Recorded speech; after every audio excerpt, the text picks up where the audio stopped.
Welcome to the Rugged Revival podcast. We are the home of the UK's country, Americana and Roots music community. I'm here, your host TJ, and I'm here again with Rugged Ronnie, who's losing his voice. So I'm going to steal the limelight of this show for a change, and I might actually get a word in, as usual. But on today's show, we have a very special guest. We have the reigning queen of Texas country music, Miss Summer Dean. And how are you? How are you doing? I'm great. April is a beautiful time to be in Texas. The weather is great. You know, we get about it turns hot in May. So April's the only month that it's actually real pretty outside. So it's a good time to be a Texan. Fantastic. I'm always jealous of Weather-wise. your weather. Yeah, I mean, English weather is a bit funny this time of year. It was raining yesterday. It was sunny today. Not funny at all. It's miserable. Well, yeah, It's hilarious. Yeah. it's hilarious. Yeah, absolutely nothing good about our weather.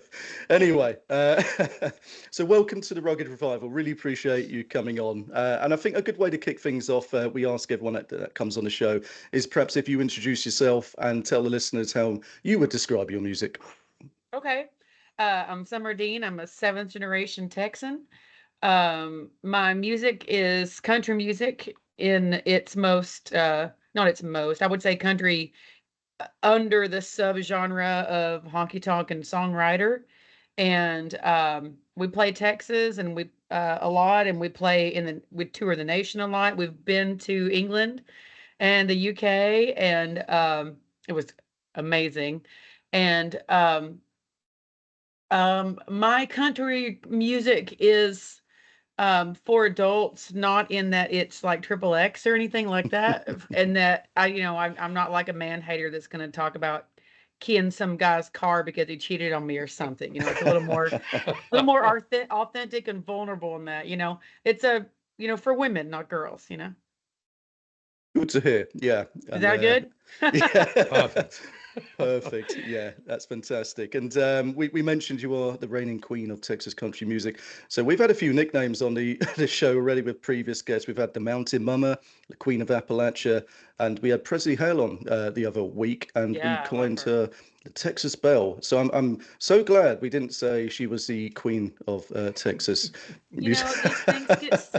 These things get said in articles, and then our PR people love it, and so it sticks, you know. It sticks. But there are Yeah. a lot of queens of country music out here. There's a lot of really great female Texas singers. So I hate claiming the queen thing. I mean, I'll take it. But I'll just tell you I ain't the only one. I was going to Yeah. say the only names that our PR people have got hold of for me and TJ we can't repeat. So you know, it's all. Hey, there's it's all some a bit people of that'll fun, call me those names too, yeah, and they can suck it, you know. yeah, exactly. That's going to be on our bio, I think. So They can have, suck it. have that. Yeah. Well, that's a good segue to hand over to Ronnie. To start. Whoa, wow. TJ, thank you Okay. very much. Your Majesty, as the reigning Queen of Texas, it's lovely to meet you. Honestly, I cannot tell you what an absolute privilege it is to interview today. Although I'm losing my voice and I feel a little bit under the weather, I wouldn't miss it for the world. So thank you so much for joining. Yeah. I would love to start off tonight's show with asking you some questions around your personal family life, if you wouldn't mind. So, Sure. Summer, can you tell us, please, where was Summer's first steps? And take us onto the journey into your teenage years, if you don't mind sharing that with us. I have no idea where my first steps were. You're I the don't only one that remember. said that. Like, I had to set an alarm to tell me what time to take pills. Like, I don't know when my first steps were. I'm in perimenopause, like, you know. Uh, but you know, as a teenager, so I grew up agriculturally. My family's been running cattle since the 30s, and so I was a little country kid, and but I also um played. I lived in a little town, so there weren't a lot of sports available for people to play, but I just was a regular blue collar American neighborhood kid, rode bikes with my friends, and I did play music. My mom played piano in a Baptist church for almost 40 years. And so I was just kind of into all of it. Uh, emotionally, like what I talked to my therapist about, and I'll keep it chill, I was an achiever. Like I was the kind of person that like wanted to win and would achieve and be great at everything, which also does you good, but also does you bad too. So Mm. that's the kind of teenager I was, and I like to perform. I still do, and I was just kind of that's pretty normal to me. And what did you sort of listen to when you were younger? Is there anybody in particular that you listened to music wise? Is there any sort of Yeah. genre? Yeah, back then, see, I was a teenager in the 90s, and Mm. so we didn't have their only way to hear music was what was on the radio, Hmm. and there weren't like Spotify and the internet where you can dig down deep and find stuff that you like. It was just liner notes and the radio. So I loved the Judds and Reba and then on the other side, New Kids on the Block and MC Hammer because that's the time, Yeah. you know? But I really, my first concert ever was Reba, and Oh, I love I her. love to sleep at the wheel, and I used to roller skate in the driveway to all that stuff. And I can't believe that I sing it on stage now in my Yeah. 40s. It's Yeah. crazy. Where does life go? Oh, nobody's ever asked these questions. These are neat questions. Oh, really? Yeah. Oh, By the we way, for a like to. sore throat, my friend is an auctioneer at cattle markets, Right. and he told me about these cough drop or lozenges, I guess, called Yeah. Fisherman's Friend. Do y'all have We've those got them over over there? here. We've got them over here, and I've They're never really had one. good. Are they? I drop them down into hot water with lemon. What a great idea. And I'm going That's to go and super get that English of tomorrow. me. No, I love They it. taste absolutely disgusting. So Yeah, but yeah, they I'll get you a work. packet. They Listen, do yeah, work. I need to go and get something for tomorrow because we've got another one Yeah. tomorrow. But there we are. Anyway, but I will take that noted and I'll go and get myself some. Yeah. But no, I can't believe no one's asked them actually because we like to go from the start. I'm waffling now, but we're going to the start to where you've come from, what you've done, all the way through. And actually, it was a sort of memory you brought up from when you said, in the 90s when it was just the radio to listen to, or I used to rifle through my mum's CD drawer or tapes. It Hmm. used to be the little tapes, Cassette and tapes. listen to Buck Owens, Dwight Yoakam, Reba, and Charlie Pride actually, Yeah. and George Jones obviously. So anyway, um, Nice. yeah, but no, great. And was there a certain point where you said, do you know what? I think music might be my thing. I think I think I'd like to do something with music. Did you have that snap point, or did it take a while after that, or did Yeah, you? kind of. I had two of them. So, uh, in college, I went to college at Texas Tech in Lubbock in West Texas, and there's a lot of country music history there, Texas country music history. Mm, So probably then is when I started like playing out and writing songs and stuff like that, and I loved it, and it felt comfortable and felt easy, but I was also a college kid, and mm, and drawing back to the only way to really hear music was what was on the radio. I didn't look or sound or write songs like those people on the radio, and so it didn't seem like a realistic thing for me. It also didn't seem like what a woman like me does. I still mm, had the vision for myself that I'd get married and have babies and go back to the ranch. And uh, so I guess I didn't take it seriously. I always kind of stayed in it since then. Um, and so then I spent the next 15, 20 years just kind of floating around. I kept friends in the industry and might sing harmony and mm, stuff every once in a while, but I never just took it seriously. And then a friend was like, "Hey, why don't you sing this duo stuff with me, covers, like background music at restaurants and stuff?" And I was like, "Yeah, that'd be mhm. fun, sure." And so we got that going, and then I started feeling that little bubble again. Yeah. And I got tired of doing covers and then just laid all the way down into it. And to the point where it kept growing and growing, and I couldn't do lots of different projects, morphed into other projects and so on. And then I was a school teacher and I couldn't do both anymore. I was taking naps underneath my desk while the kids were at their computer class or whatever, Yeah. And I was 39 and I was just like, screw it. I gotta just try. And because I'm an adult and I was raised right and made sure my finances would kind of be taken care of. But without kids or a husband, it's amazing what you don't need, Yeah. you know? So kind of got things in order, got a credit card opened before I quit my job. That was smart. And Smart move. good Yeah. now it's like they're like, "Are you still making this income?" And I just delete, not answering, not answering. But uh and then just went for it, and that was 5 years ago. So I'm still sustaining myself, which in my version is success. Like if I can sustain myself doing this Absolutely. for a job. So I had one in college where I felt it bubble. It just felt so natural and it felt like the most me. And Yeah. then I'm glad I lived through a lot of things in life, because if I had kept doing it then I probably would have messed it up, and become not the person I am, which I'm proud of now, you know. Absolutely. Yeah. And thank God you did you did do all that, because we've got the opportunity to listen to you and speak to you doing this now. And I think, uh, one of the things you just mentioned, that you started teaching. I thought I was going to be really smart then and come up with a question and say, now somebody told me that you used to teach, but you've already said it. So I just wanted to ask, what was your sort of favourite subjects? What did you teach? Was it general everything, or was it? Yeah, I mean, kind of. I mainly taught math, but like to third graders. So don't think I'm Yeah. like smart, like it's third grade math. But I, I never, I mean, I might have been good at it, and people were kind of upset that I didn't care for it because, oh, but you're so good at it. And I'm like, look, I'm really good at mopping the floor. I don't do that for a living, like just because you're good at it, it doesn't mean it feels right. It never Mhm. felt right. Yeah. But I got my I didn't I majored in ag communications and animal science. I mean, ag communications and like ag stuff, Yeah. So I just became a teacher because I thought that would be a good job for a wife and a mom, because you can do it anywhere in Texas.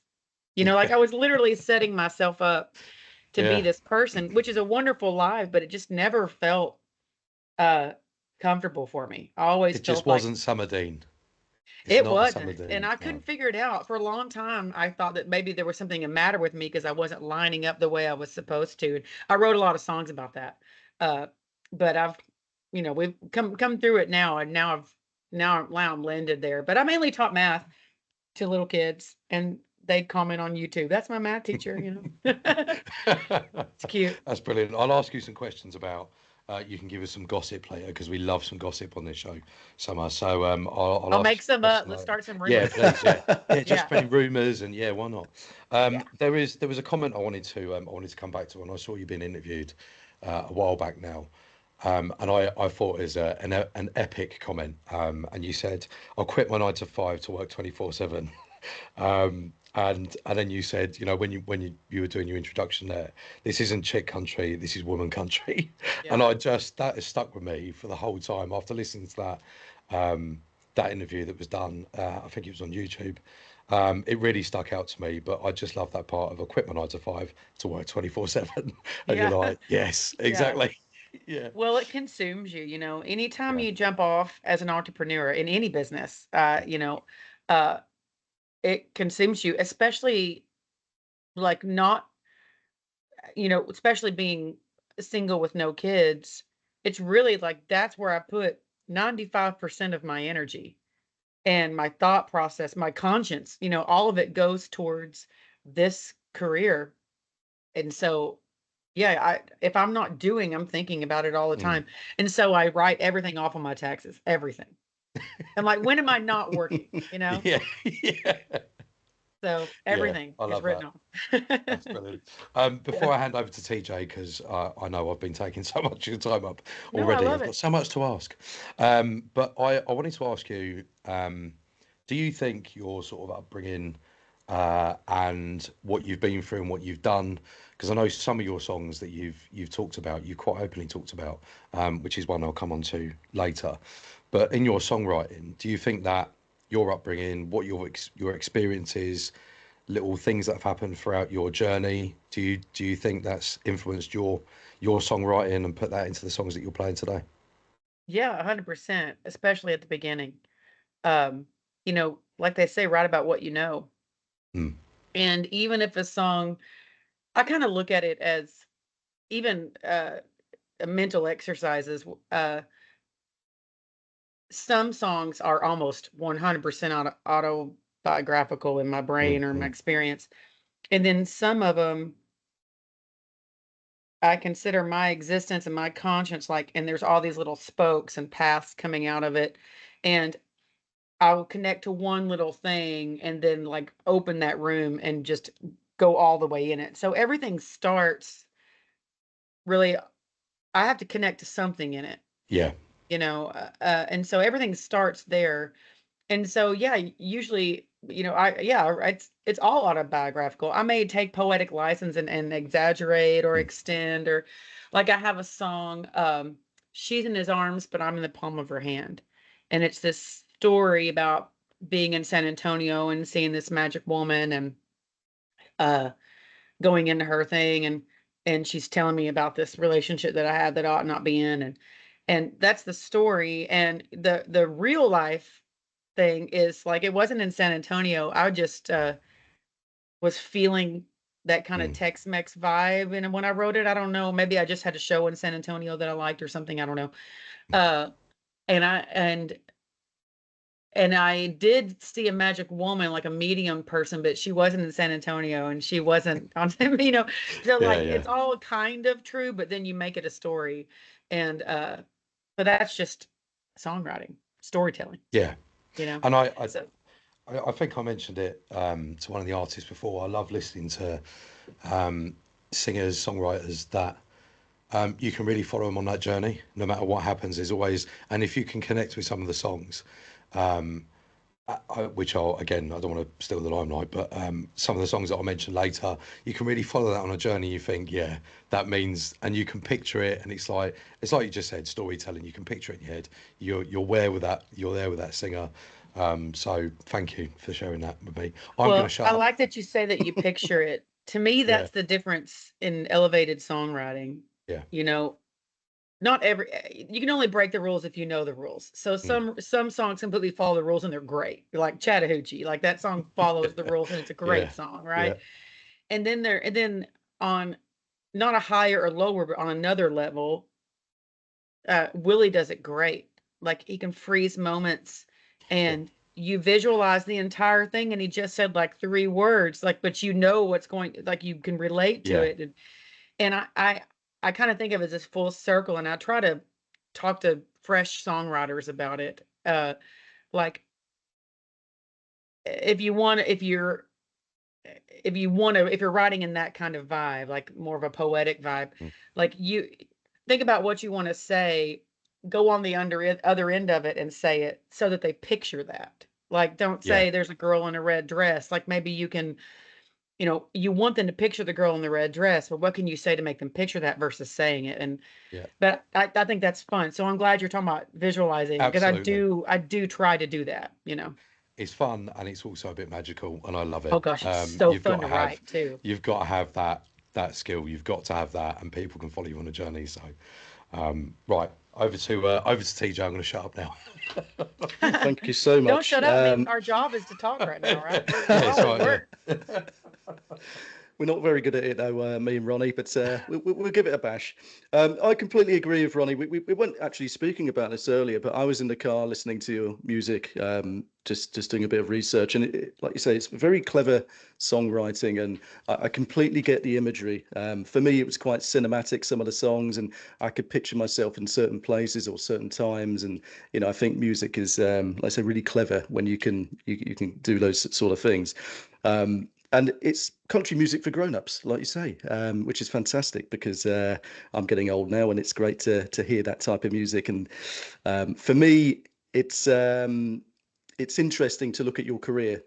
Super interesting because you say you started out as an elementary school teacher and then playing the honky tonks at night. And what a career you've had, to start relatively late on.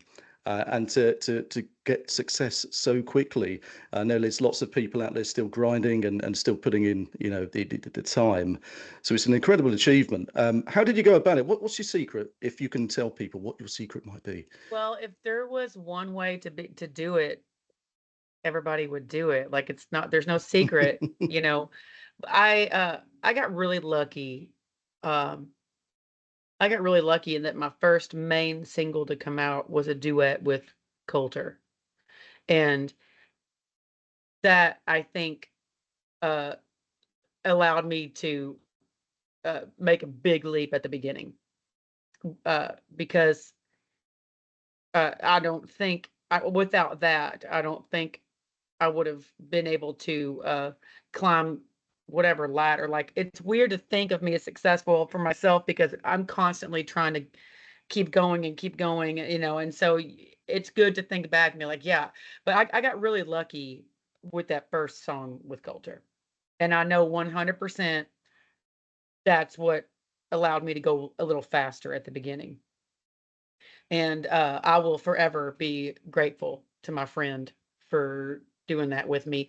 Before it came out, uh, I called him and was like, I got to say something to you before this comes out, so it's not on my conscience for the rest of my career. Like, you're a big deal and no one knows me, and they're about to know me because of you. So I am using you. I have to say that to you. I'm using your name. Like, I'm piggybacking off you. And, you need to know that I'm aware of that. And you can tell me to cut it off and I'll shut it off right now, if you're not comfortable with that, because that's what it's going to be. It may not be that way in our hearts. And we actually wrote a song together we liked and we had a good time doing it. Like, there wasn't like, hey, Coulter, can you do me a favor? That wasn't out there. We just were honestly enjoying it. And he was like, no, we wrote a good song. Forget about it. Put it out. He's a man with great character. So I appreciate that. And I'll forever be indebted to him. So that was my uh luck. Yeah, that Fantastic. was my So luck. you just need Coulter Wall on your album, and things will be good. Easy, easy. I guess. You got to keep it going after that, but he definitely put his hand out and pulled me up with that song, and I appreciate it. Fantastic. So how did you get to Yeah. know Coulter originally? We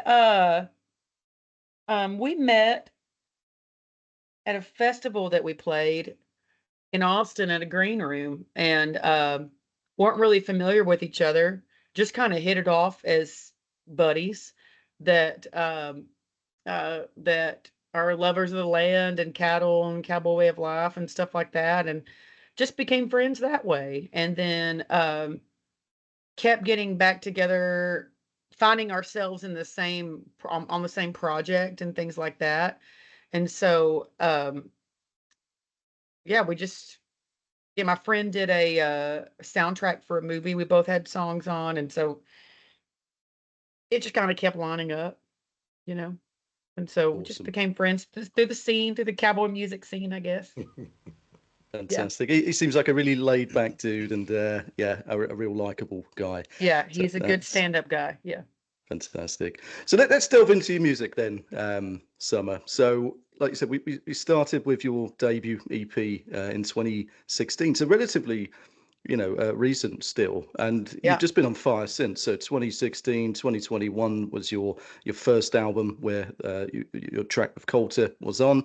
And then 2023 and 2025, you've just been smashing loads of amazing records out. So Thank tell us what you. that journey's been like. What kind of reception did you get at the beginning, and yeah, up to now, how's it been for you? Well, the first one in 2016 had no like purpose. I was just playing songs out around town and 3 and 4 hour gigs at a burger joint type stuff. And I was writing songs, and at the merch booth I didn't have anything to sell anybody, or I had some free sticker, so I just called a friend and said, how do you make an album? Like, how do you record music? I mean, I didn't know anything. I didn't know how to book shows. I don't know. I would just talk to people I know and ask questions. And show up and think, well, I'll handle it, whatever it is, And uh, so I called him and I said, how do you make a record? And he's like, I can help you do that. And I was like, he goes, you need to get about 6 songs. And we'll make an EP. I'm like, what's an EP? Like, I didn't know anything. And so yeah, we went down to Austin and he got it all together and helped. I mean, I asked every dumb question, like, and I remember I did the first day I ever did vocals on my first ever album. And like, I didn't know, gosh, I just think back at how much I didn't know, and I was crying because I was like, this is so much stress singing and like hearing myself and not knowing what I'm doing. And I don't like, I hate it. I hate it. It's really stressing out, overthinking everything because I didn't know what I was doing. And he said, I keep repeating that, but he goes, hey, Dean, kind of, hey, bro. He talks like that. His name's Will. Bro, look, Dean, this is the worst it's ever going to be. He's like, you're doing vocals on your first song on your first album ever. Like, this is the worst it's ever going to be, Dean, and you're rocking it. Don't worry about it. So I was like, all right. And I can't believe that we still play a song or two from that album in our set. Like, I can't believe that those random songs are still holding up. That's crazy. That's crazy. So, I mean, it was just being able to say yes, being able just to be like, I don't know how to do this, but I'll try. I think that's the key to a lot of people being successful. Like, you don't have to understand how anything is going to happen. You just have to be the kind of person to say yes and figure it out, you know? And that's with anything. I'm still that kind of person. Like, I have no idea how like Facebook ads and TikTok things work. I have no idea. And I'm like, I don't know. I guess I'll just film this and put it out. Like, so that's a whole, gosh, the industry has changed so much. And I don't know if I don't want to say it's for the better, but I'm not going to say it's for the worse either, but it's just no longer is it an invisible art. Like, it is really like branding is way more important than it ever was before. And the image of yourself and what your brand is, like this 10 times version of a little piece of you. Like, you take one little piece of you as a human and you multiply that little piece 10 times, and that's your brand. And as authentic as that is, it's really not as well. So it's wild. It's wild out here, but we're doing it. The Wild West, yeah, absolutely. It's do you do your own kind of marketing and branding, or do you have people that kind of work with you to do that? Yeah, I mean, I basically, yeah, I do. When there's a whole album to put out, you hire like a publicist to help you get the story out, and you hire the right team, as in management and like album art and photographer. But all of those people that kind of join together, you have a big team sometimes, and sometimes you have a small team, depends on like what's happening in your career. But all of them are helping your vision come out. So yeah, every artist pretty much does it at my size. It comes from your own conscious. It comes with this image that you have in your head, the narrative that you've put behind the songs or behind the vibe. All that you do yourself, but there are people that help, but uh, it's all comes from something in my existence, you know. I've got. Crazy. I've just got to go back to something that you mentioned earlier Yeah. when we were talking, and you described it absolutely right. You knocked the nail on the head when you said it's about being an entrepreneur, and you have to think of everything, from merch, what you've just said there, merch, or how you're getting your vision put into pieces, into pictures, what you're doing here, how you're gonna, and it was the best way to describe it. And even when you were saying, you've just recording your first album back in 2016, saying that you were asking all the dumb questions. That's what you have to do, right? That's what you have to. You have to know the inside and out. And this is, again, TJ's been down the same route. We're doing the same thing. It's all about that. But yeah. Sorry. Yeah, Yeah, and yeah. like Dolly says, you gotta take the like you win and you learn, you don't lose. You gotta take those Yeah. like unsuccessful things and think like, all right, well, this was successful. What's the difference in these two things? And try to make it all work. The hardest thing to me is navigating choices that are going to be successful with choices that feel right artistically. Like that's a weird balance to do all the time, especially when it comes to just writing songs. Like you want to write a song that's going to sell, you want to write a song that's going to hit, but you also don't want to force a song out. You want it to be natural. And that's a weird game that I work on Yeah. every day, you know? Yeah, it's staying authentic, isn't it? True to why you went into it in the first place. So it's an Mhm. interesting kind of perspective from that point of view.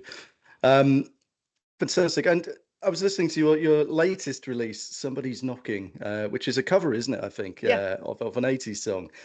Really like that one. It's got some cool vibes to that. cool. So, how do you go about choosing which songs you want to cover? Is that kind of going to be a more kind of prevalent thing in what you're doing? Yeah, Bruce Robinson, a songwriter that I really respect, told me that your career can be made on a cover. And if you look back on it, a lot of careers are made on covers. And so, as much of a songwriter as I am, like I have no shame in covering a great song. That's been a tradition in country music for a long time. Back in the day, I mean, there would be several versions of the same song out at once. But I mean, you try to look at songs that fit your vibe and fit your brand, but then are on the fringe of it a little bit, because I can write songs that sound just like me. I can't write a song like Somebody's Knocking. That is not that doesn't come out of me when I write for some reason. I wish it did. But that particular cover, our bass player brought it up and was like, "Hey, I heard this song the other day on the radio. You'd sound really good doing it." And I was like, "Oh, I remember that song." And so we all were like, "Yeah, let's work it up." So we're playing it live a little bit, and then the fans kept being like, "Oh, I love that song." And then it was either people saying they remember that song, they haven't heard it in a long time, or younger crowd that have never heard it but liked it. So we just kept getting good feedback. So we just recorded it. Like it was really organic, that one. And I didn't put a lot of money behind it or anything like that. We just had a great time with it. It's a blast. I wish I had a whole album of that. I'm working on it. I wish I did, but I got to find more songs, Well, originals that are in that vibe because that's so fun. yeah, yeah. I mean, you talked earlier about the songs that you were listening to growing up. So perhaps you could do an MC Hammer cover. I think that would be Dude, amazing. I have been thinking like what are some 80s songs that I can turn country, I don't know. I don't know. I don't know. There's some we've tried. I'm like, that sounds ridiculous. We stop. We're Me and forcing Rodney this. will We're give you a forcing this. list. Stop. Yeah. Funny. Awesome. And then, we did some deep diving on Summer Dean earlier. Sounds exciting, doesn't it? And we looked at the accolades you've got as well. So 2023, the Honky Tonk Female of the Year Award. That sounds like an impressive award to receive. So how did that come about? Well, that's an Ameripolitan award. They have four categories: outlaw, and I won that in 2018. But um, they have four categories of Ameripolitan awards: outlaw, Western swing, rockabilly, and honky tonk, and they have male, female, and group categories within each category. And I'm grateful for that. To win an award with the word honky tonk and female, and then Yeah. that's cool. And that I dedicate that to every other. I dedicated that when I won it to every girl that's out there putting on their eyelashes on in the van, and like it's a it's a weird world out there on the road as a middle of the run artist. We're not in buses. We don't have teams doing our makeup. We don't have production or light. It's just like I have some lights and a fan, but like they're from the Tractor Supply store that I put up myself every like it's a weird thing, changing in a hot van, it's a crazy world out there. When the guys I notice on the road, the guys put on a different shirt and pants and ready for the show, and it's a whole thing. for us girls. It's a whole different thing. And so I was really honored to be uh, representing all the other girls out there that are doing that all the time. You know. Superb. And you kind of touched upon your experiences of the kind of Texas music scene and being on the road. What is it like in your experience? I love to ask this question because I think the Texas scene is one of my favorites with, you know, Fort Worth and places like that, and the Yeah. Ranch Radio, and we're big Yeah. fans of, you know, that particular scene. So Yeah. what has it been like for you, particularly as a woman as well? Has it been difficult? Or has there been any additional challenges for you? What's it been like? Well, to answer the Texas part, it's easy and hard. Like it's easy being in the Texas scene in that you can never cross the straight state line and make a really good damn career and make good money. We have our own system down here in Texas that can support an artist on its own. So that is awesome. There's lots of places to play. Lots of people could come hear it. The hard part about being a Texas artist in the Texas scene is that there's a ton of us. There are a lot of us, and there's new ones all the time. And everybody's good because it's in our blood, it's in the dirt that we were raised on, you know, and there's a lot of good singer-songwriters out there. It's in our lineage to be storytellers. And um and there's so that there being a lot means there's a lot of subgenres just within Texas. And to the way people dance, to what they drink, to what bands they like, to the sound, like from like a Tex-Mex to a folky bluegrass to like a polka style to a dance hall. There's all these little subgenres in Texas. And so it's cool that we have our own basic music ecosystem, but also it's competitive, you know, not in a competition like against each other. It's just that there's, you know, a lot of people trying to get the same slots. Now, as far as being a woman in it, I'm not a feminist in the way of and a lot of females don't want me saying that, but I just don't think I am. I don't think that complaining and yelling about stuff gets us anywhere. I think you should just be badass and show up. And I love being a woman in the scene. I think it's an advantage. Like I get to run around on stage with a fan in my hair and tight pants singing songs that I wrote. Like, hell yeah, dude, this is great being a woman out here, you know? And like there's tons of men doing it. So like it's cool being you know, a woman doing it and kicking ass. And I think that's the best way to prove what a woman can do in this industry is just freaking own it. Like shut up and be badass, you know? And I don't know if that's feminist of me or not, but that's just the way I see it, you know? I think that's I pretty don't think badass, there's to be honest. anybody saying, let's not hire women. Like, I don't think there's any groups being like, let's not Yeah. hire women. They're just, groups are hiring people that will make money. This is a music business, you know?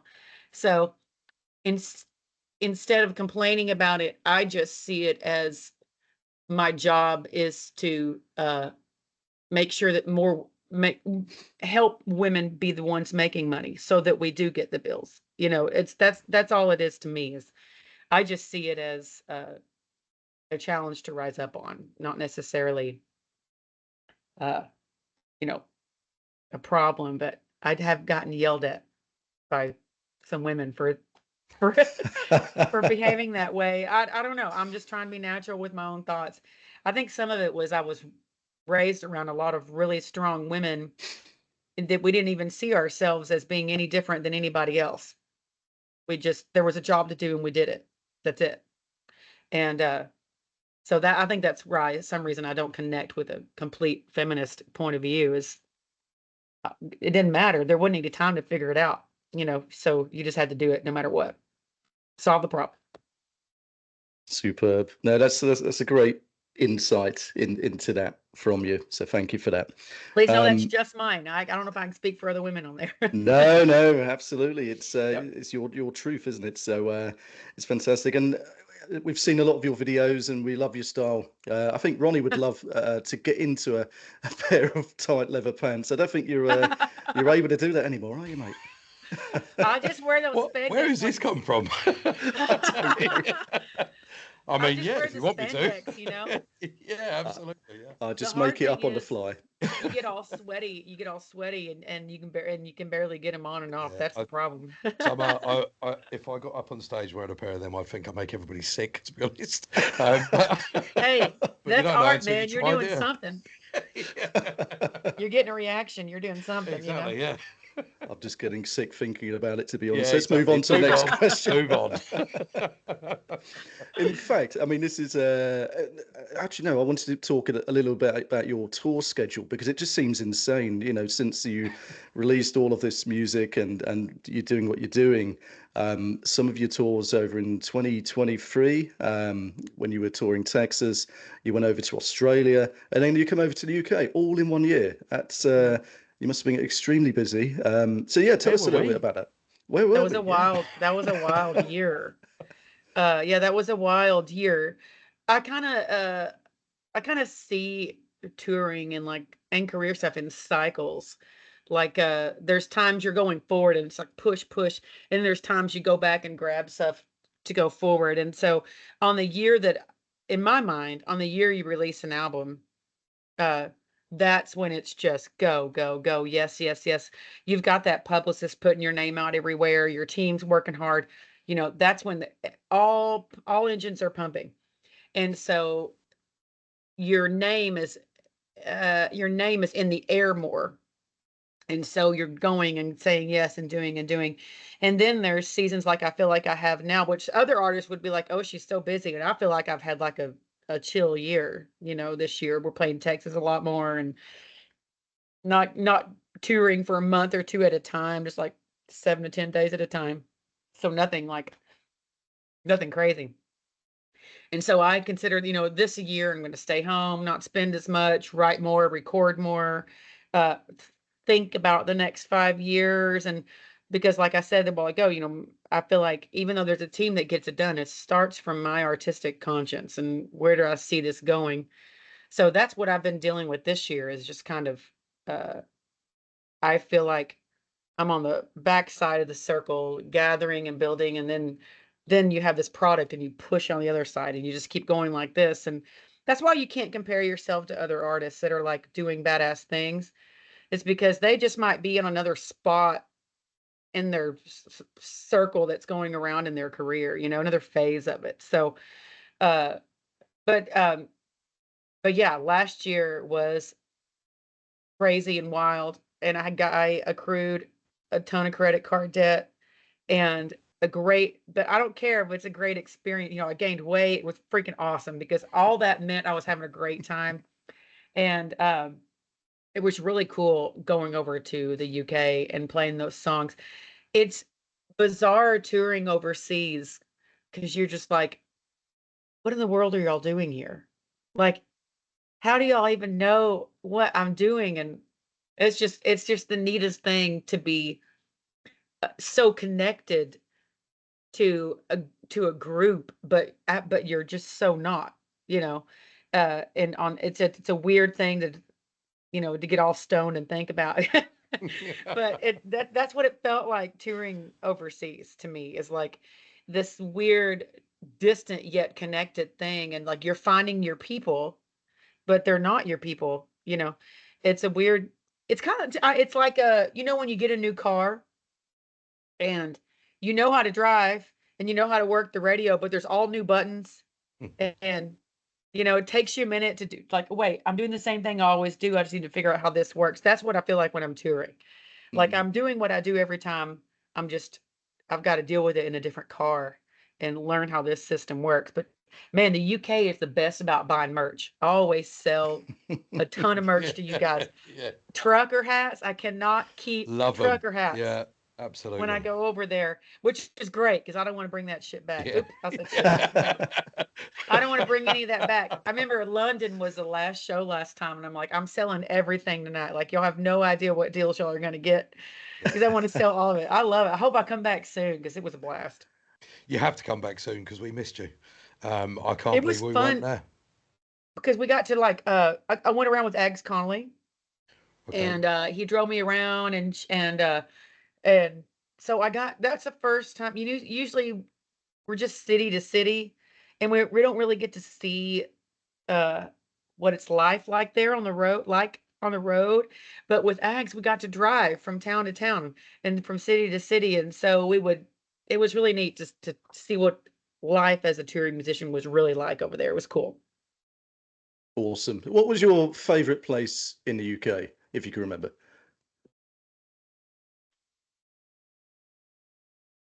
Well, London, of course, was the one that showed up the biggest. Um, It's got to be London, I tell you. I mean, but also, I don't know. There were probably different ones, and I can't even. I had to look at the list. I'd have to look at the list and like remember the places. You know what I mean? Like, oh, that was this place. That was this place. Um, I probably am drawn to the places where I had more time to like walk around and meet the people and talk to the fans more. Because when you just show up and go to the green room and play your show and then talk to people at merch and go to the hotel, like that's not any different than anywhere Mm. else, you Yeah. know? So I enjoyed when we got to play the smaller places and hang out, but I don't even remember, not for a lack of not caring, just for a lack of and having brain fog. I'd have to look at the list. Yeah. Brilliant. Well, when you come back over, me and Ronnie will have to take you to some special places. There's so many Yeah. Absolutely. nice venues, but also nice rural places that we have out here. So for sure, You know, we'll go ahead. so yeah, for sure we'll have to give you the guided tour. I would love that. You know, there's a big difference, like a conceptual difference in the one thing y'all do there that's different than ours. Here, the venues are the ones that put on the show and promote the show. And I noticed there and in Australia too. Sorry about my allergies. Spring season here, you know. Um, there, the venues are just the house that the promoters or whatever put on the show. And so that's a significant difference over here than over there. That like I would go to the venue and they'd be like, "Yeah, we don't know anything about it, but the promoter will show up in a minute. It's in that room." It's like, "Oh, okay."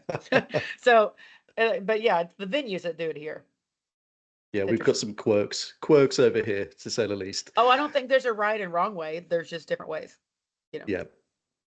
I know Ronnie's been itching to get into this subject, so I will stop Oh, talking now. And if Ronnie's voice still holds up, then over to you, mate. Yes, actually, I've done what I did a few times, a few episodes ago, where I completely lost my place because I was so engaged into listening to you talking. well, I Actually, have a so tendency to wander too. yeah, so I've just gone, yeah, tell us more about that, as if we were in the front room. Anyway, so December 6th, December 2024. Um, I take my hat off to you, making your debut at the Grand Ole Opry. Um, and then I don't know if you remember doing this or not, but I remember listening to a promo video that you done. It was about 6 years ago. And you Oh, said whoa. one day, it's good, don't worry. You said Yeah, it's all right. one day I dreamed to play at the Grand Ole Opry. Yeah. And then after that, you said, I've never felt more like Summer Dean ever.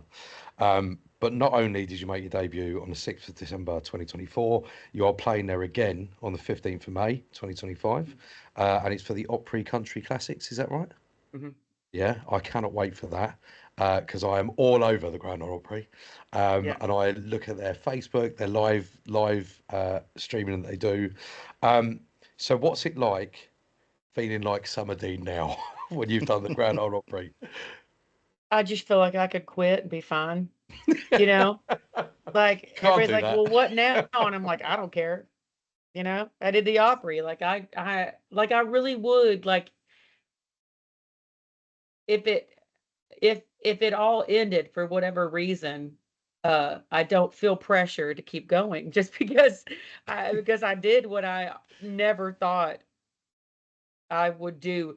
Not in that never thought my career would be that way, but just as a human and as a little girl loving country music, but not sounding like Trisha Yearwood, you know, and not sounding like Reba. I just never thought, and again, not being petite, and you know, it's so many things that I didn't think I fit into. I didn't think it would ever even be possible, you know? And so the fact that we did make it to the Opry, you know, it's just crazy. And then we get to go back within 5 months. Like, shut up. That's crazy.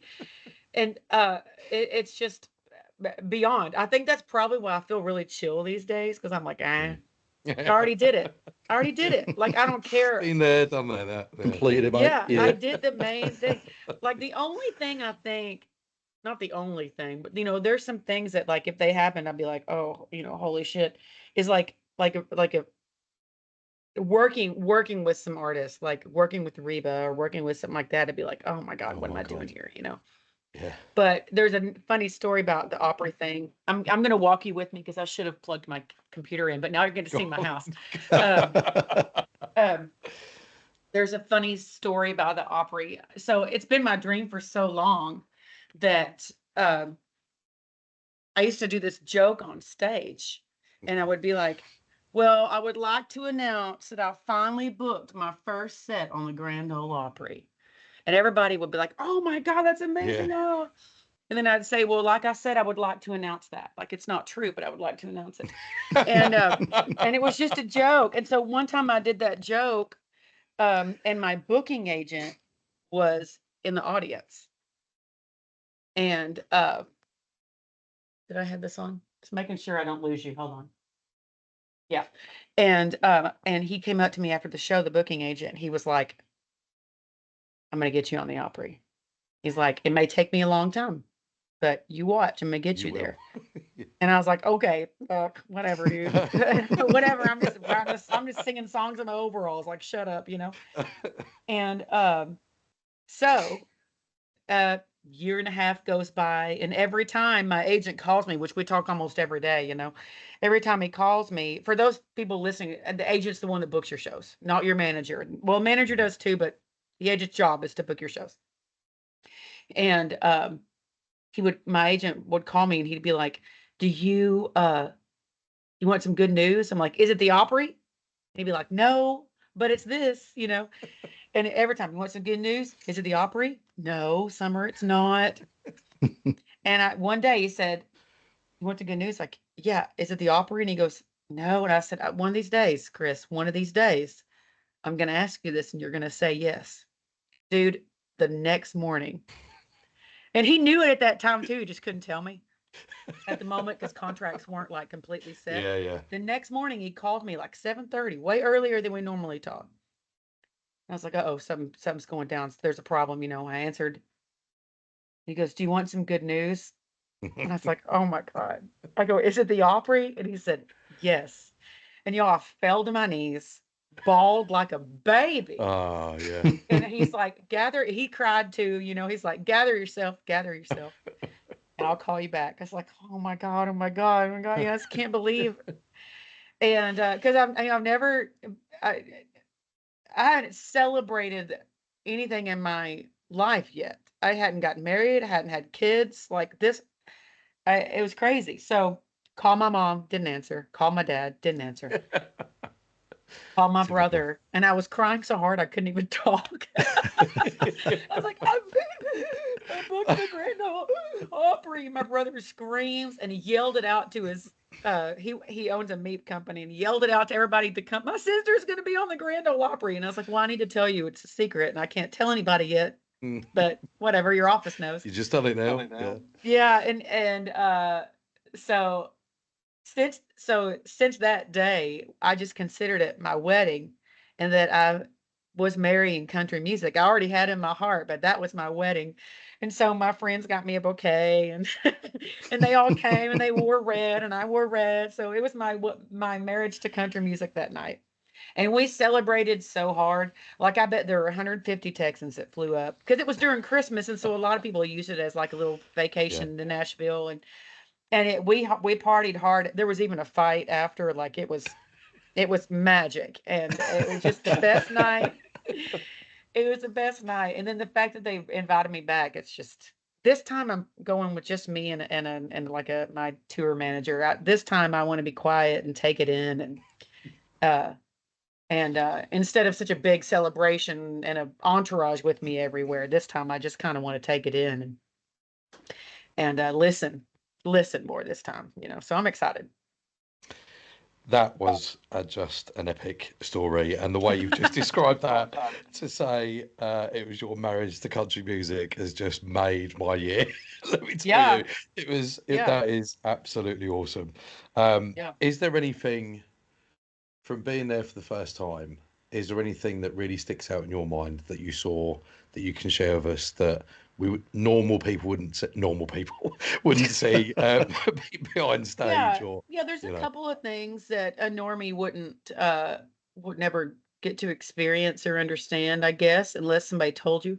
So when you debut on the Opry, you get 2 songs and maybe 3 depending on the schedule, like how things line up. And they're so professional, they don't need to do too many things in advance. Everything's done. Everything kind of starts hitting it hard uh the 2 or 3 weeks before. That's it. And in dealing with them. But you get 2 songs, and I wrestled with what 2 songs for. Gosh, I couldn't decide at all. I asked all these people, everybody's different opinions on what I should play. Finally, I only really listened to um, 2 friends. I listened to Caitlin Butts and Brennan Lee because they're my Tinder girlfriends, and they had just debuted within a year.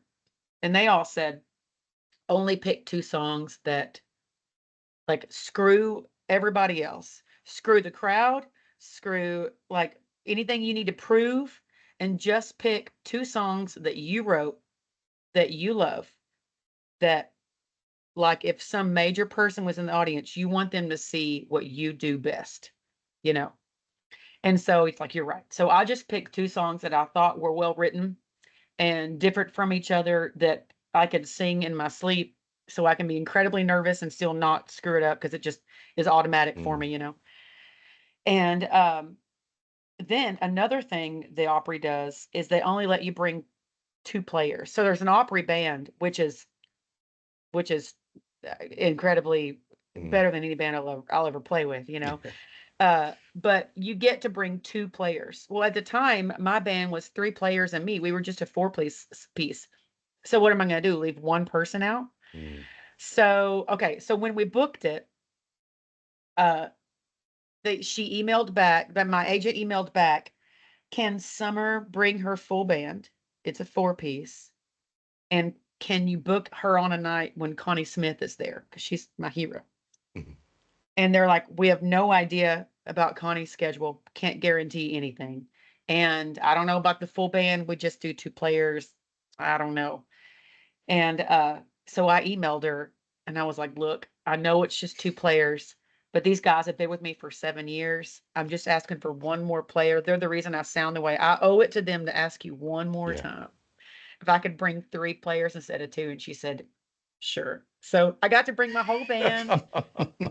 Amazing. And all of it was just so, and then Connie Smith was there, and I got to meet her, and I ugly cried, Oh, and wow. she's my our picture is on my phone, me and Oh, Connie. that's incredible. And then every debut is in the same. Another thing normies might not know is no matter who you are, if it's your debut night, you're in the first room backstage. There's like a little hallway, and you're Mhm. in the first room back. That's the debut room. No matter if you're a big deal or a little deal, you're in the debut room. And all these quotes are on the wall that other people said the night they debuted. Uh, Wow. that became famous. Yeah.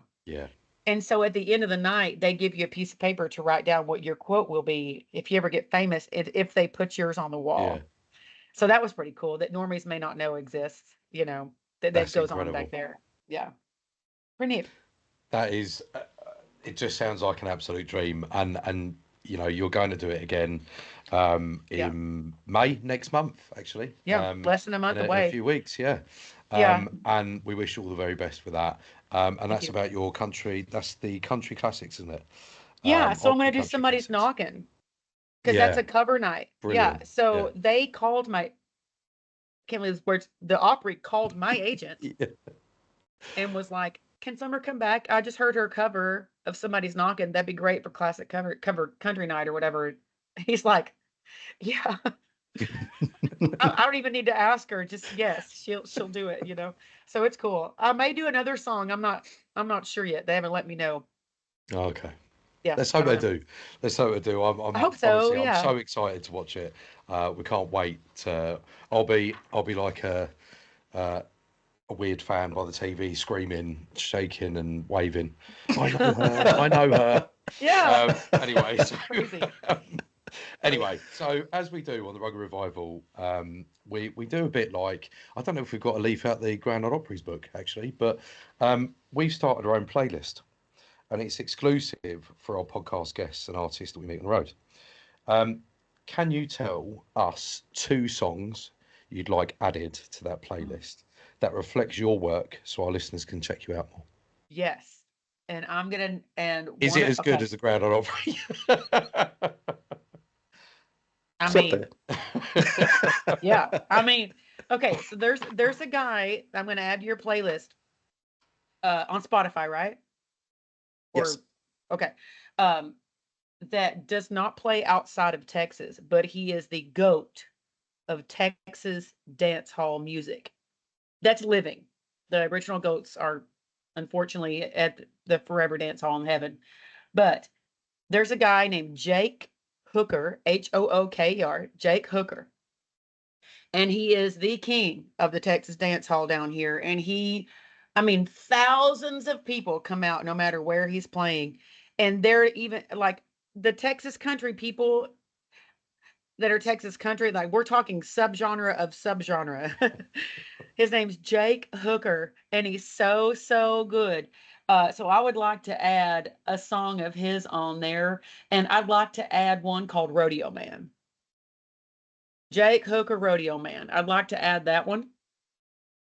Oh, yeah. And then, because there's no way, if a lot of your listeners are in the UK, there's no way they would have ever heard of Jake Hooker. So I'm glad to start them down that line. And then I'll give you a Texas female that maybe would never come over there, that you would never hear because she didn't play outside Texas either. Her name is Amber Digby, Digby. Mhm. And why don't of Amber, let's put in uh, Anyone Ought to Know. She covered Haggard's Anyone Ought to Know, Yeah. Oughta. Uh, Amber Digby's version of Anyone Ought to Know is fantastic. And those are 2 artists and 2 songs that could, I hope, open a door for. I hope Yeah. when they listen to that song, either one of those, they click on radio, and listen to other people that are like that, because it's just expanding this sub genre in Texas that's so great. Yeah, and that's, we've tried to do that with some of the artists that we've interviewed. It's one of our questions that we ask all the time is, around emerging artists, and is there anything that we can do to help them? And you've just, shouted them both out, Amber, Yeah, Digby, Jay Cooker. that's a Um, great idea. but And they don't really care about playing outside Texas. They ain't trying to do yeah, anything other than what they're doing, because they're making a living here, and it's just so great. but it's great. I think it's great that we've got the opportunity to really promote these people and give them a bit of a Yeah. shout out and just say, look, we'll get in touch, whatever we can do to help out, please just reach out. So I'm going to go back to you in about 2 seconds, but I want to know about the emerging artists you just mentioned. What advice would you give them starting out, if you haven't already? Well, I need to say these are not emerging artists. These are very established Or artists. yeah, And they're not like trying to get anywhere other than where they mm, are. They're very established in what they're yeah, doing. So anyway, what advice I would give an emerging yeah, artist though is different than probably what it would have been 2 years ago. Um,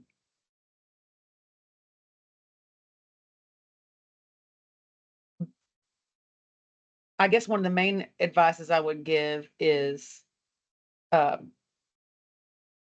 I have 2 pieces, I guess, is like treat it like a business and work hard to make decisions based on your business, which goes with the other part of it. you make those decisions for your business based on the artist you want to be next year. And so where I see a lot of people level out and not like tour outside locally if they want to and stuff like that, it's because they didn't set themselves up to do that. You know, this saying, dress for the job you want, not the job you have. It's a little bit like that. Don't take gigs. Like once you've established how to do what you're doing, like don't take gigs that don't align with the artist you want to be. Like there's no reason you need to play some piece of crap bar on a Tuesday night for 4 hours. Like don't set yourself up to need that $100, you know? Yeah. Don't quit your job until you are established of where you want to be and what kind of artist you want to be. That way you're not dependent on every $100 you can get. Because if you if you think, oh, I really want to be this big deal national touring artist, but you're only playing locally, then you're not aligning yourself to. So only take gigs that align to what you want to do. That's really hard, meaning you're not going to make as much money doing it at the beginning. So don't set yourself up to have that income. Like work it as a business, be the art to make decisions and like the only way to be a big deal is to be a big deal. So sometimes you got to put your own fan out there. You got to put your own lights on stage. You've got to make your own walk-up music, you know, like be the artist that you want to be instead of just thinking like somebody's going to walk into some no-name bar on a Tuesday and sign you, because it's not going to happen, you know, and that will not happen.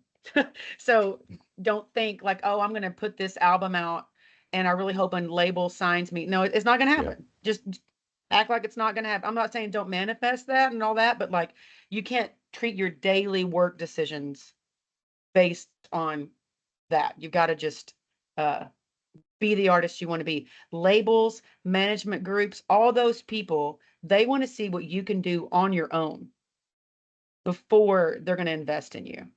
And so there are anomalies to this, but we can't, they're breaking the rules, you know? So, to me, it's like you really set yourself up in a 5-year plan and make decisions based on that next artist and become that person now. And, I think that's not really an artistic decision, but I think that has helped me, skip over some things that would have been a waste of time. Yeah.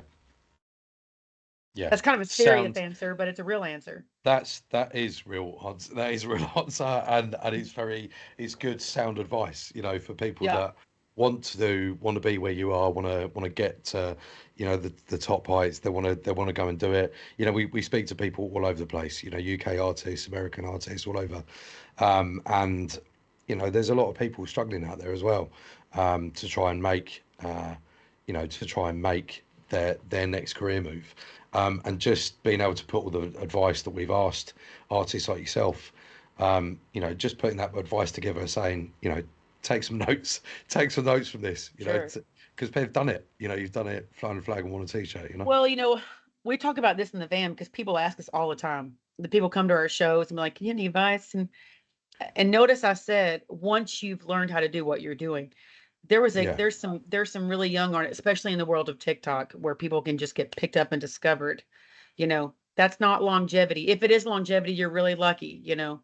But I think a major rule that you can't do, and you can't treat it like a business until you've done this actually, is like I said, to break the rules, you have to know the rules. So you need to study everything about the genre that you're doing and know who played on what, know why, know their styles, know the songs, like know all that, would go way down deep, study and cover and rewrite songs and like learn the formula of your thing. Then you find your version of that.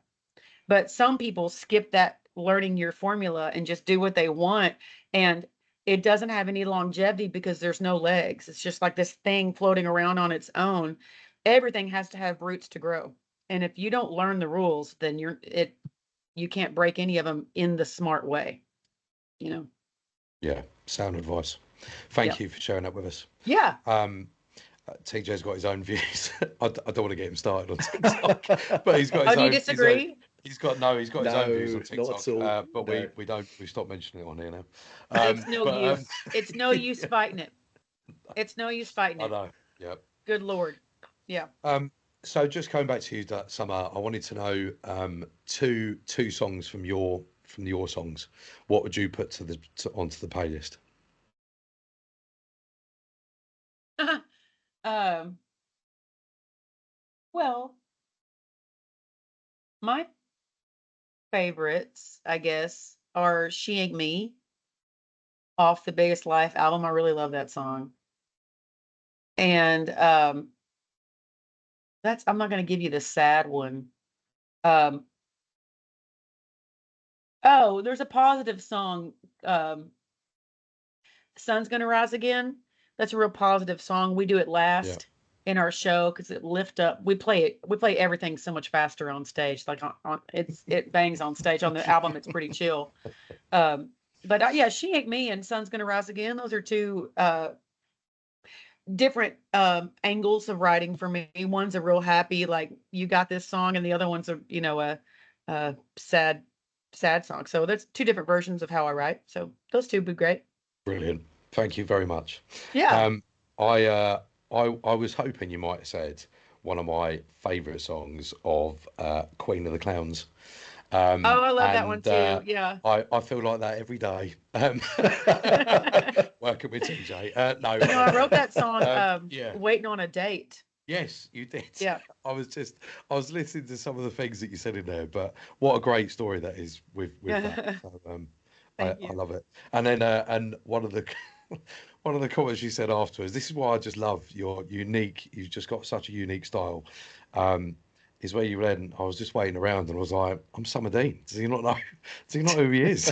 Like, what Yeah, I he was doing? like, oh yeah, what am I doing? Oh, wait, I was like, wait, what? Yeah, exactly. That's Yeah. funny. Yeah. Right, there you go. Right. So I've only got two or three more questions that I want to ask you because I know Okay. that I've taken far too much of your time up and TJ's. No, it's Um, great. Fine. so it's a bit of an odd one, really. But we Okay. normally do themes on this shows. We've had Christmas, Easter, um, other themes, St. Patrick's Day, all that sort of stuff. So we've missed out on a theme today. I was going to get a little crown for my mate over here in the background because we're interviewing the Queen. But I've decided to go for a bit of a strange question. So if you could take a celebrity to dinner, it could be anybody that you wanted. It could be a songwriter, could be music, could be anybody, actor, the lot. Um, who would that be, first of all? And what is the one question you'd love to ask him? Oh, see, I know the answer to this question when it's a group, but one person, Mm. goodness, because there's a lot like in my mind, I've put together the perfect like 6-seated round table of a Yeah, group to talk yeah. about. But just one, I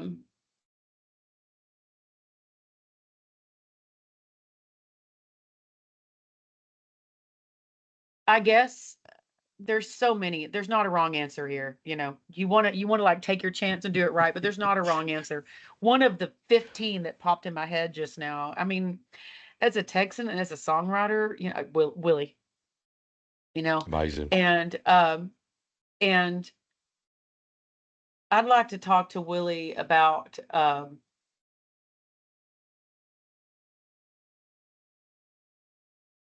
like his well, I would ask him to fund the next record, but I would like, would you please make my record? But I mean, yeah, I'd probably talk to him about letting songs go versus hanging on to them. Like I think a lot about these songs, and I get these ideas, and I start walking down the path, and I feel like I'm forcing it, and then I stop, and then I think a lot about, am I self-conscious, or is this time to stop? I struggle weekly. I write a song every week, and I struggle all the time with like, am I going somewhere, or just screw this and walk somewhere else? And I'd like to talk to him about uh Yeah, like how far do you force it? And because there's no one better in the world at it, to me. Dolly is great, but I feel like we have a little more insight into Dolly. Mm. So I feel like we know her better than we know Willie. Willie has somehow remained elusive as far as like Yes. writing. Yeah. So I'd like to ask him about that. I mean, I've seen him 4 or 5 times being a Texan down here, but I've never gotten to sit and talk to him about writing, like Mm. really writing. But yeah, I mean, probably that. Not really an exciting answer, but No, what an it's a amazing real choice. answer. No, great choice. I'm going to make this my last question because I know that TJ's spitting feathers at the moment. I have asked quite a few artists before, and I'm going to go back to your goals. Could you give us your top 3 goals? And it could be 3, 6, 9 months, 12 months, could be for the rest of your career, whatever. Just your top 3 goals, Summer Dean. Yeah. Um, I mean, I have some really boring goals. There's a number in my head that I would like to play anywhere in the States and have a lot of people at my show no matter where I am. I have to work to sell tickets, and I Mm. always will, but I'd like to get to the point in my career, business-wise, where I don't have to really worry about that, where I know that I'm gonna sell tickets no matter where I am. That would be awesome. That would take a lot of stress off everybody in my team. Yeah. I'd like to put out another album within a year, which I think we're going to, but or at least have it announced and started within a year. And I would like it to be I've never put out an album of bangers. Like I really want to put out just a barn burner bangers. I've never done Yes. that. I've always been kind of a sad honky tonk girl, and I'd like to put one out that's just like middle fingers up. Not in a mean way, but it's like it gives you that feeling like, yeah, here's country music. Oh, by the way, there's a chick doing this. And then thirdly, uh, I'd like to uh, pay my credit card off with music. I'd like to do that. That's Brilliant. major. And by doing that, I would love to get my songs in some movies and things like that. Some sync licensing. Those are realistic goals. Those aren't goals that fans like to hear, but those are honest business answers We that want artists think honest. about. Yeah, Yeah. absolutely right. We wanted honest goals. And Yeah. again, thank you for sharing that with us because I know it's personal, Yeah. but listen, it's great. TJ, over to you. I know. Well, you forgot to ask your most favourite question about. Well, I didn't want to take any more time. I I've been talk a taking lot. everybody's I time. talk No, a whole lot. I'm, I'll take your I'm, time up. I'm asking all my questions because I want to know. Ronnie And I wants to forget I'm on a know. show. Yeah. Well, that's it. And normally you ask about gossip. Is there anything you can reveal to me and Ronnie on this show about any projects or collaborations that you haven't revealed to other people? Because obviously we're special here in the Rugged Revival. It'd be Gossip, gossip. Well, I don't keep a lot of secrets. Like people are like, "Hey, I'm gonna tell you something you can't tell anybody else." I'm like, "Oh God, don't tell me," because I I Yeah. talk a lot and I don't think about it, and so I'm not one to tell secrets to. Oh, that would be a great song. I should write Yeah. that. I'm not one I to like tell that. secrets It's to. good, Doesn't that yeah. sound good? I'll Yeah. write that tomorrow. I write one every Wednesday. I'm like, I'll write that tomorrow. We get a But credit on that. Yeah. okay. Yeah, I'll give you a piece of the pennies that I get. Yeah. Um, I'll let you in on something. Um,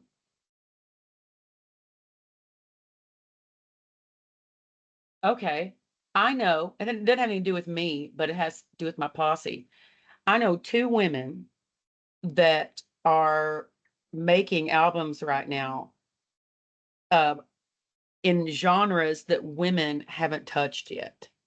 And and I think that's thrilling. That's got nothing to do with me, but what's good for the goose is the gander type Yeah. situation. Yeah.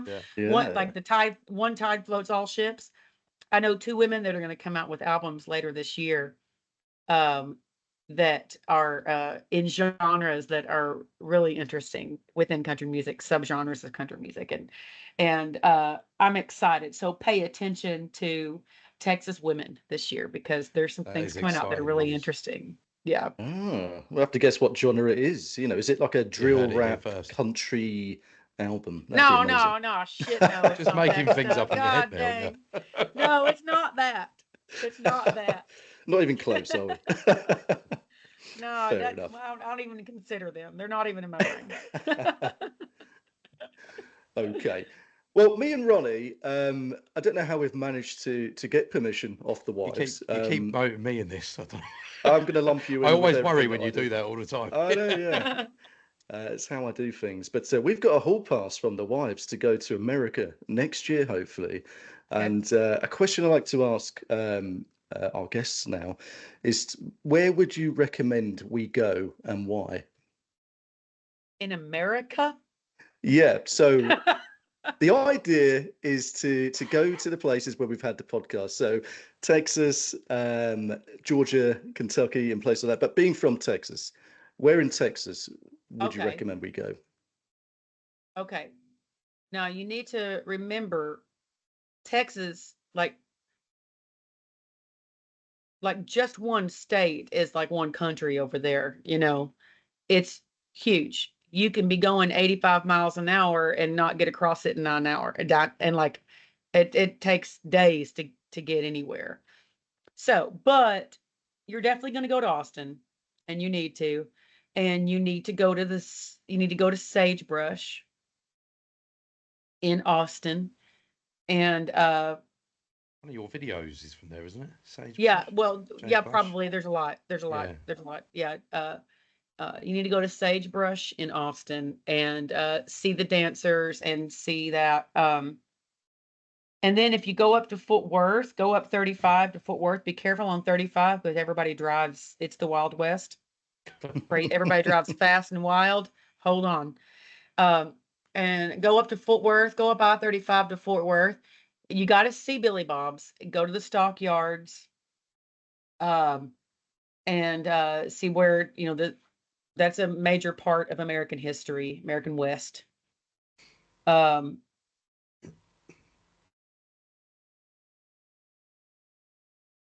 Well, yeah, but then on the other side of Austin, though, would San Antonio. You got to go to San Antonio.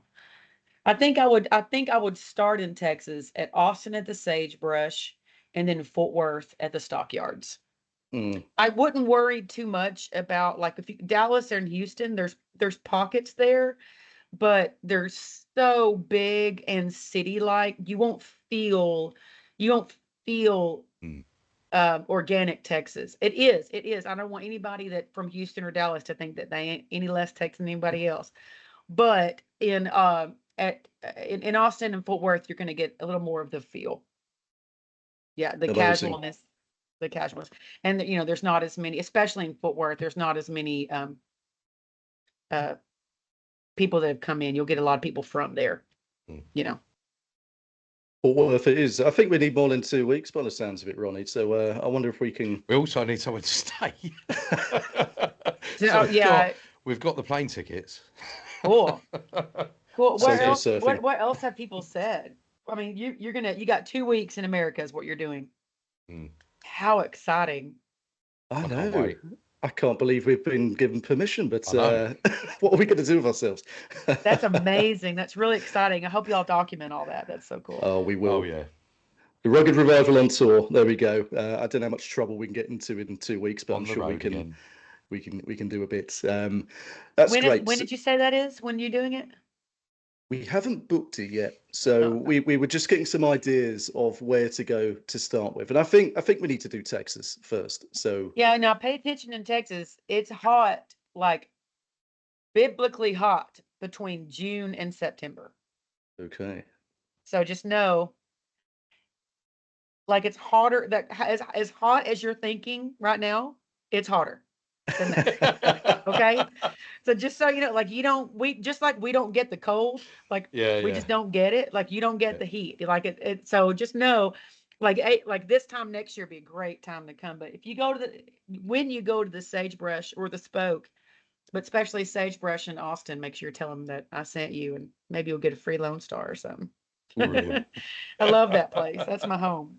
Yeah. Amazing. So extra sun cream for our pasty British complexion is basically what you're saying. Yeah. you're not going to want to wear any clothes. You're going to be like, how do y'all live like this? Like, you just melt. You just do. You just melt. Oh God, I hope to God that TJ People wears say lots that's of why we clothes. have a draw, because we're just like overheated. You know. Ah, well, it's been incredible having you on, Summer. We've Thank you. answered so many questions and you've given us so many great answers, and it's been a real pleasure. But is there any kind of closing remarks that you want to make? Anything perhaps that you want to plug in terms of what's coming up for you? What's going on for the rest of the year? We're sticking around the state, and I am getting in the studio and working on new songs. But mainly, I just want to say that I'm grateful, and that any band nowadays, buying tickets ahead of the show is what can really help your band, because since COVID, we're in a cancel culture, you know. And if pre-sales don't happen, then venues get scared and they start canceling shows. So the best thing you can do to help any band is to buy the tickets ahead of time, to show the venue that you're excited about this band coming and that they deserve the money. So that's kind of my platform right now, is telling the concert goers, we can't do it without you. So nobody can. The venues can't and the artists can't. So if you're a live music goer, then what you can do is buy ahead of time to prove everybody that, like, it's worth it, you know. Yeah, I don't think anyone's actually said that before. So Oh. another great piece of advice of how we can support people. So Yep. fantastic. Thank you Mhm. so much. Ronnie, because you're so good at it, I'm going to hand over to you to close off the show, because he never messes up, Summer, by the way. But we'll see. Right, so Summer, I wanted to end, as I do, with some of the artists that I pick up on comments on my trawling through, just doing some research about you, and I always pick up on people's comments. I always look at what people say about your videos and what about your posts and all that sort of stuff. And they are notable comments, and I wanted to share some of them with you just to finish off the show. And one of them especially is around the fact that you've done so much for the female country music singers, and you should be so proud of that. And all of the comments talk about that. I'm just trying to get the I'm just trying to bring it up now. Give us 2 seconds because I've taken some photos of it. Sure. Because I just thought I had to finish it on there. So some of the comments were the fact that she's the real deal, an artist who doesn't just sing country music, she lives it. Every lyric feels like it's been lived in, and every note rings with honesty. In a world full of polished personas, Summer Dean stands out as refreshingly genuine. And then I've got, her voice feels like home, honest, raw, and full of heart. She doesn't just perform songs, she tells stories that stay with you long after the music stops. And then I've got another one here is around, Summer Dean is proof that real country is alive and well. No filters, no fluff, just grit, grace, and damn good music. And do you know what, Summer? You are a beacon of support. You're a beacon of positivity. It's been an absolute pleasure speaking to you Thank you. today. Thank you so much for taking the time Thank with us, you. and talking to us. And I'm going to ask you, if you can, if you've got a drink handy somewhere. I do got a Rambler. I haven't got a drink. I've stuck to water tonight to save the voice. So I'm going to raise a toast to the grit, the grind, and to the revival. Cheers to everyone for listening. Thank you so much, Summer, for joining us. Really appreciate Thank it. Cheers. you. Thank Thank you you. so much. Cheers to Texas forever.